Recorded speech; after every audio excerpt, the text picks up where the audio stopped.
नमस्कार श्रोता बंधु स्पंदन एक नूतन अध्याय को आपण को स्वागत। आज आम उपस्थापना करूँ एक नूतन कविता। कहुए कविर हृदयस्पर्शी अनुभूति कवितार रूप ने। आज आम परिवेशन करूँ कविंकर मीठा मीठा स्वप्न पदे अधे। कवितार नाम भल लगे देखा।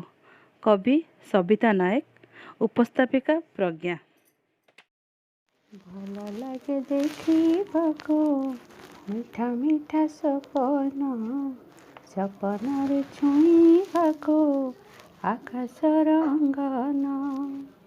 भल लगे देखिबाको मीठा मीठा सपन, सपन छुईबाको आकाशर अंगन।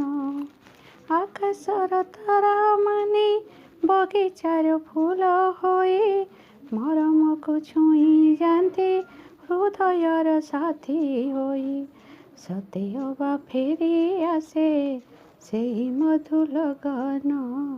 भल लगे देखिबाको मीठा मीठा सपन।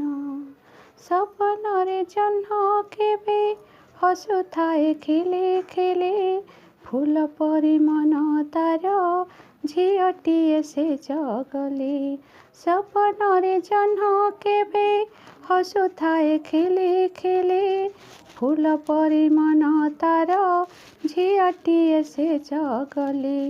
मन लोभता हसरे होई जाए मगन। भल लगे देखिबाको मीठा मीठा सपन। सपन भांगिले हजे सितारा फूल आकाश, खाली खाली भावना रे होई जाए मोहवश।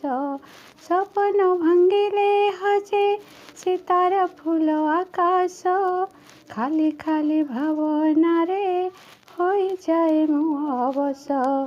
एमिति हसुथाओ सपन रे जीवन, भल लगे देखिबाको मीठा मीठा सपन। सुंदर परिवेषण स्पंदन परिवार थरीपुर अनेक अनेक